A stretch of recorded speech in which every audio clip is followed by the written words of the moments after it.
I will arise and go now and go to Innisfree and a small cabin built there of clay and wattles made.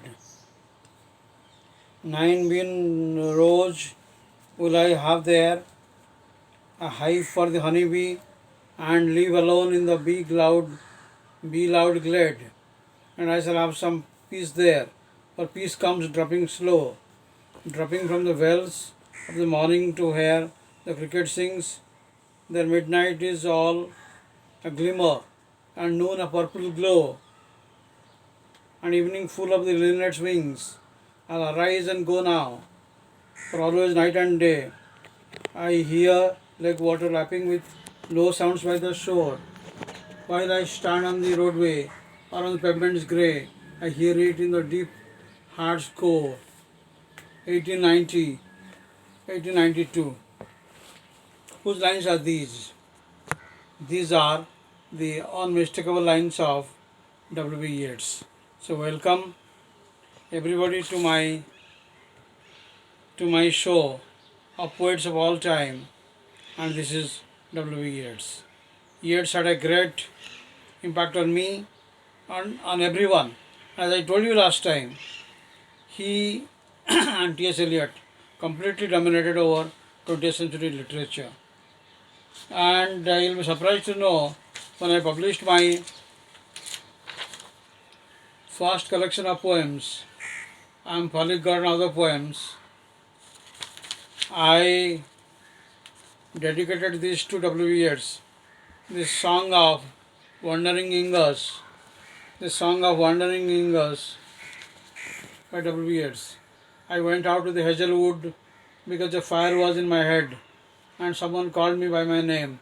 It had become a glimmering girl with apple blossom in her hair, who called me by my name and ran and faded through the brightening air.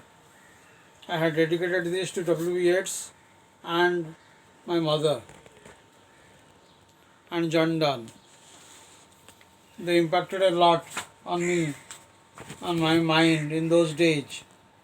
W. Yeats is a great poet, and I consider him to be a romantic in modern literature, which is a bit of an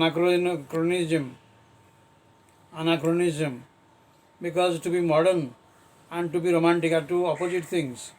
Eliot said life has to be complex and poet has to be very complex and complicated.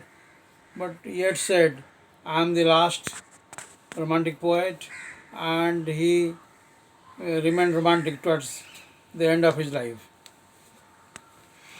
So I just read from The Lake Isle of Innisfree, which is supposed to be one of his best poems. He wrote so many poems. When You Are Old, The Sorrow of Love, The Rose of the World, Who Goes with Fergus, The Man Who Dreamed of Fairyland, The Secret Rose. He was a symbolist.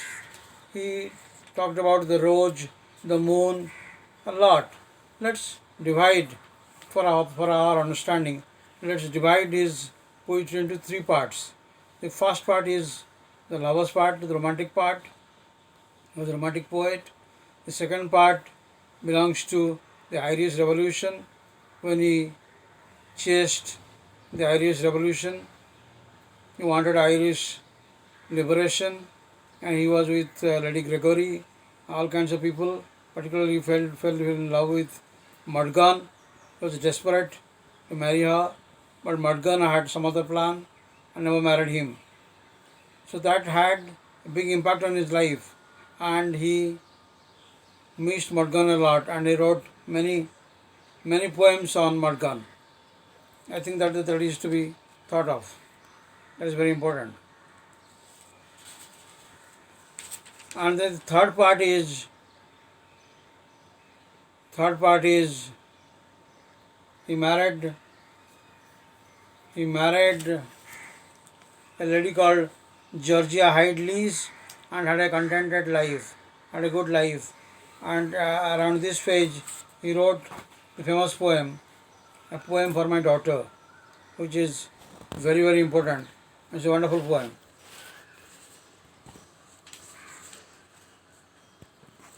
Let's also let me read a few lines from Easter 1916, which is the second page, and this is a poem my former colleague Asit Panda used to love a lot, and he used to talk about this. I have met them at close of day, coming with vivid faces from counter or desk among grey 18th century houses. I have passed with a nod of the head or polite meaningless words, or have lingered a while and said polite meaningless words and thought before I had done of a mocking tale or a jibe to please a companion around the fire at the club, being certain and they had and I but lived where motley is own, all changed utterly, a terrible beauty is born. This is what he wrote about Easter 1916, which was a revolution. But some of his poems on prophecy, like The Second Coming, had a wonderful ring. Turning and turning the widening gyre, the falcon cannot hear the falconer. Things fall apart, the center cannot hold. So he predicted a situation in which center cannot hold anymore, like is happening now. Center cannot hold, and turning and turning the eternal widening gyre, the falcon cannot hear the falconer. Things fall apart, center cannot hold. Mere anarchy is loosed upon the world. And then he goes on to say, the darkness drops again, but now I know that 20 centuries of stony sleep were vexed to nightmare by a rocking cradle, and what rob beast, its hour come round at last, slouches towards Bethlehem to be born. So he predicted that there will be a bloody and violent end to the civilization. He was influenced by philosophy, and particularly he wrote a vision. Many would know that he wrote a vision, and in the vision he had the feeling that our civilization would come to an end, and this will be a bloody end.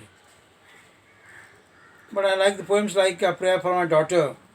Once more the storm is howling, and half hid under this cradle, hood and coverlid, my child sleeps on. There is no obstacle but Gregory's wood and one bare hill. It goes on and on. May she be granted beauty, and yet not beauty to make a stranger's eye distraught.